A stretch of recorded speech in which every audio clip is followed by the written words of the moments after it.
let's get right to him because he's sitting right next to me.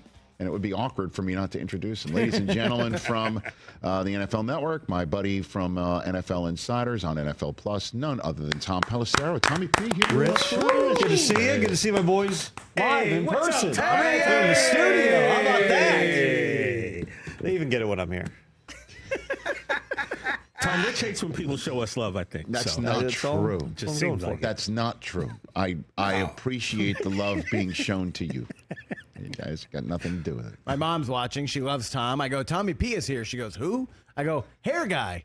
She goes, oh, love it. Hair guy. Hair guy. I mean, are you known as, where else are you known as hair guy? I think only here, but definitely could be, there are other nicknames that would be not as favorable to me. Ladies and gentlemen, I'll take Tommy hair guy. P is here. That's a great nickname to have. Your impressions as you left New Orleans after seeing what we saw in Super Bowl 59 or what?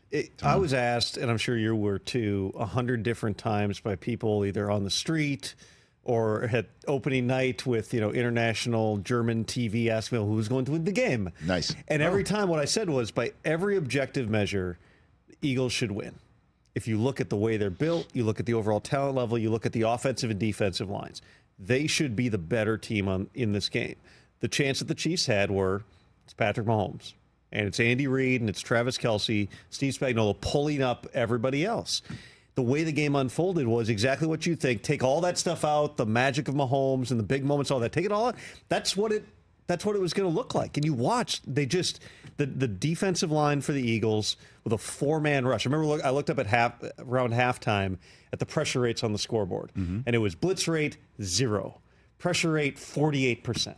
That's all you needed to know. Mahomes had no chance. It reminded me a little bit of the COVID Super Bowl, the Bucs and Chiefs, where the protection was so bad. Mahomes was running for his life. You saw it on the very first third down in this game where Mahomes goes out to his left, he spins back, he's running to the right. And it's like, this is going to be a chaotic game. They had opportunities. Hopkins had a huge drop, but the Eagles were clearly the better team. We'll see how creative the Chiefs get now to perhaps retool a little bit the way that they did after that loss to Tampa. Well, that loss to Tampa, the retooling was let's hit the line like crazy, and then they sent Tyreek Hill packing, which was a shocker. And that was the last playoff loss they had. That was when the year the Bengals went to the Super Bowl. And the thinking with that was, besides the fact that Tyreek thought that Devontae Adams got a real $28 million per year deal and then blew up his own contract talks over it, but it was, all right, Tyreek wants $30 million a year. And you're talking about a long-term commitment, or we can trade him, save all that cash and cap, get an extra first-round pick and more from the Dolphins, and revamp the whole thing. And Brett Veach did a great job investing in the defense. I don't know that you have the clear, here's the one move you can make. Yes. I don't know who that player would be unless you're going to trade Chris Jones, which I don't see happening. Who can you get a landfall amount of money or amount of picks to bring him in? I'm not sure what that trade would be, but I fully anticipate that they're going to take a critical eye to this and maybe do some things that would surprise some people in terms of how do you get this thing where it needs to be to compete with the Eagles moving forward. Give me a roadmap on the surprises. Drop a breadcrumb, bro. Because, that's what Chiefs fans are sitting here wondering is what's next. Because this would be Mahomes 3.0. Mahomes 1.0 was the Tyreek Hill, let's dial up WASP and come from no matter how much of a deficit we have down to win a game. Because we're as high-charged an offense as you've seen. And then 2.0 is post-Tyreek Hill, still winning back-to-back, going to a third straight Super Bowl. Not going broke, making profits, playing defense.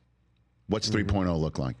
Give me a roadmap here. You have to figure out where your playmaker's coming from. You got Xavier Worthy, who obviously, when he's been healthy, they know that he can make an impact, right, with speed. But a lot of the other things they were doing at receiver this year, they didn't have Rashee Rice.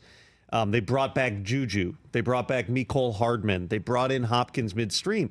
It's not like a fully dimensional wide receiver group. So that's one thing you're going to have to be able to do. It's great. We can all say, they reinvented themselves. Now they're just spread horizontally team as opposed to the vertical passing. Well, that was a big part of their game when they had Tyreek. They had speed. I had never, I said this to you in the summer, that the Chiefs looked like the fastest team in the league when I went through camp, faster even than the Dolphins. Well, when everybody gets hurt and all of a sudden you go, okay, we're going to be a dink and dunk type of a passing offense here. It's not really the way that they were hypothetically reconstructed here. So one of the splashy things, one of the big decisions they're going to have to make in free agency is Trey Smith, who's going to be one of the highest paid guards, maybe the highest paid guard. Do you pay him? Do you tag him? Do you tag and trade him, where you could potentially get some value of that? I'd have to go through and look at every other position, but sure. You've got to be thinking, Nick Bolton is another guy that he was a Super Bowl MVP. Can you bring him back, or is that a situation where you're going to have to let him go? All these things are in motion, but I would say one of the jobs is figuring out, okay, especially if Travis Kelce retires, which he, by his own admission, is thinking about, who is Patrick Mahomes throwing the football to in 2025? Mm-hmm. Start there and then work through the rest. Yeah, Hopkins, Justin Watson, Hollywood Brown, Mecole Hardman, and Juju are all free agents. Right. You mentioned Trey Smith as well, and Nick Bolton as well. Kareem Hunt, Justin Reed, Charles Omenihu, just to name a few more right there. And that's just going to be the question, is how does Brett Veach take this thing in? Because we saw last time he took it in, boy, did he hit the right buttons. So that's going to be part of the question there. Catch the Rich Eisen Show every single day on the Roku channel, 12 to 3 Eastern, for free.